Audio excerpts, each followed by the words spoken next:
ಗಲಭೆ ಪ್ರಾರಂಭ ಆಗಿರ್ತಕ್ಕಂಥದ್ದು ಭರತ್ ರೆಡ್ಡಿ ಅವರ ಕಡೆಯಿಂದ.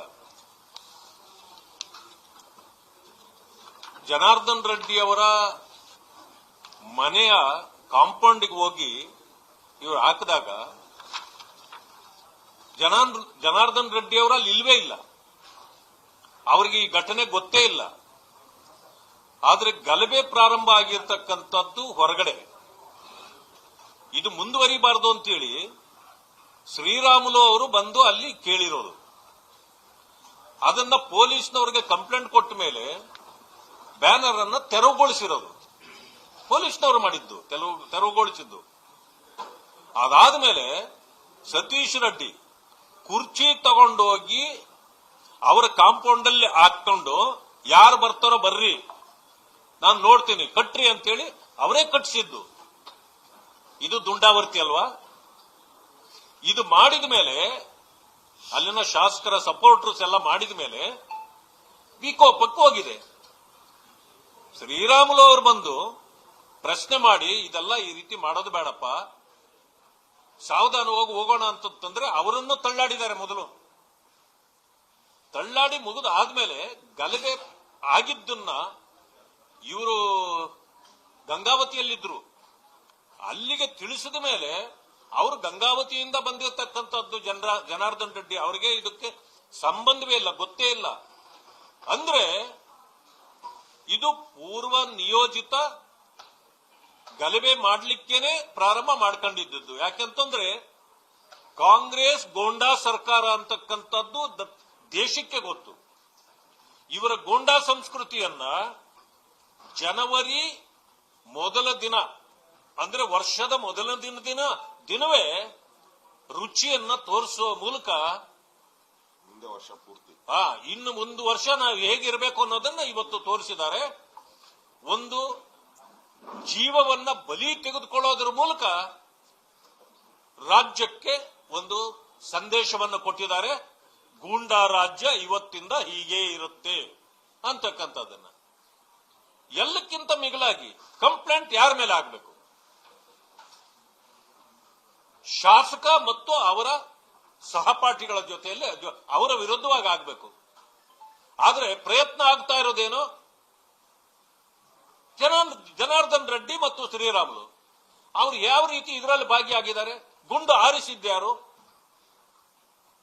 ಅವರು ಶ್ರೀರಾಮುಲು ಆಗ್ಲಿ ಅಥವಾ ಜನಾರ್ದನ್ ರೆಡ್ಡಿ ಅವರು ಗುಂಡು ಹಾರಿಸಿದ್ಲೇ ಇಲ್ಲ.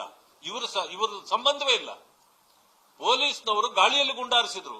ಅದೇ ಸಂದರ್ಭಕ್ಕೆ ಇವರನ್ನ ಟಾರ್ಗೆಟ್ ಮಾಡಿ ಇವರ ಗನ್ ಮ್ಯಾನ್ಗಳಂತ ಯಾರ್ಯಾರಿದ್ದಾರೆ ಅವರು ಮತ್ತೆ ಇವರೇ ಹಾರಿಸಿದ್ರ. ಈಗ ಸತೀಶ್ ರೆಡ್ಡಿ ಚೇರ್ ಹಾಕೊಂಡು ಕುತ್ಕೊಂಡು ಇಷ್ಟೆಲ್ಲ ದುಂಡಾವರ್ತಿ ಮಾಡಿದಾಗ ಅರೆಸ್ಟ್ ಮಾಡಿದ್ದೀರಾ ಅವ್ರನ್ನ? ಸರ್ಕಾರ ಯಾಕೆ ಅರೆಸ್ಟ್ ಮಾಡಿಲ್ಲ ಅವ್ರನ್ನ? ನೀವು ಎಂಎಲ್ಎ ಬಂದು ಬೀದಿಯಲ್ಲಿ ನಿಂತು ಇಷ್ಟೆಲ್ಲ ಮಾಡ್ತಿರ್ಬೇಕಾದ್ರೆ ಅವರನ್ನ ಯಾಕೆ ನೀವು ಬಂಧಿಸಿಲ್ಲ? ಬಂಧಿಸಬೇಕಾಗಿರೋದು ಕಾಂಗ್ರೆಸ್ ನಾಯಕರನ್ನ ಮತ್ತು ಶಾಸಕರನ್ನೇ ಹೊರತು ಜನಾರ್ದನ್ ರೆಡ್ಡಿ ಅಥವಾ ಶ್ರೀರಾಮುಲು ಅಲ್ಲ. ಯಾಕೆಂದ್ರೆ ಈ ಎಲ್ಲ ಕುಚೇಷ್ಟಿಯ ಕಾರ್ಯ ನಡೆದಿರ್ತಕ್ಕಂಥದ್ದು ಕಾಂಗ್ರೆಸ್ನವರ ಕಡೆಯಿಂದಲೇ ಹೊರತು ಇದು ನಮ್ಮ ಪಕ್ಷದ ಶಾಸಕರ ಕಡೆಯಿಂದ ಅಲ್ಲ. ಆದ್ದರಿಂದ ಈ ಗೂಂಡಾ ವರ್ತನೆಯನ್ನ ನಿಲ್ಲಿಸಬೇಕು. ಇವತ್ತು ನಾವು ಮೊದಲಿಂದ ಹೇಳ್ತಾ ಬರ್ತಾ ಇದ್ದೇವೆ, ಇಡೀ ರಾಜ್ಯದಲ್ಲಿ ಕಾನೂನು ಸುವ್ಯವಸ್ಥೆ ಹದಗೆಟ್ಟಿದೆ. ಆದ್ರೆ ಹದಗೆಟ್ಟಿದೆ ಅಲ್ಲ, ಈಗ ವಿಕೋಪಕ್ಕೆ ಹೋಗ್ತಾ ಇದೆ. ಇದು government sponsored attack. Government sponsored attack on Sriramulu and ಮಾನ್ಯ ಜನಾರ್ದನ್ ರೆಡ್ಡಿ ಅವರು. ಈಗಾಗಲೇ ಗುಂಡು ಸಿಕ್ಕಿದೆ. ಎಲ್ಲಿಂದ ಬಂದಿದೆ ಅದು ಗುಂಡು? ಅವರನ್ನು ಟಾರ್ಗೆಟ್ ಮಾಡಿ ಹೊಡೆದಿದ್ದಾರೆ. ಬಹುಶಃ ಅದೃಷ್ಟವಶಾತ್ ನಿನ್ನೆ ಜನಾರ್ದನ್ ರೆಡ್ಡಿ ಅವರು ಗುಂಡಿನಿಂದ ತಪ್ಪಿದ್ದಾರೆ. ಇಲ್ಲ ಅಂತಂದ್ರೆ ನಿನ್ನೆ ಅವರ ದೇಹ ಅಲ್ಲಿ ಬಿದ್ದಿರಬೇಕಾಗಿತ್ತು. ಇದು ಟಾರ್ಗೆಟ್ ಇದು.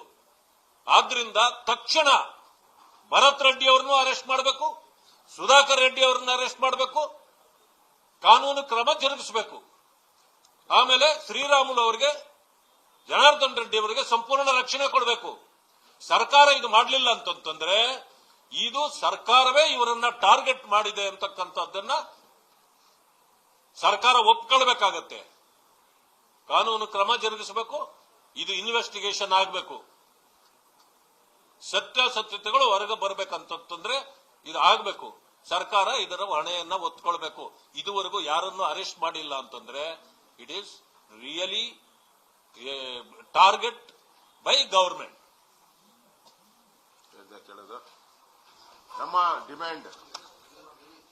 ನಮ್ಮ ಡಿಮ್ಯಾಂಡ್ ಭರತ್ ರೆಡ್ಡಿ ಮತ್ತು ಅವರ ಬೆಂಬಲಿಗರ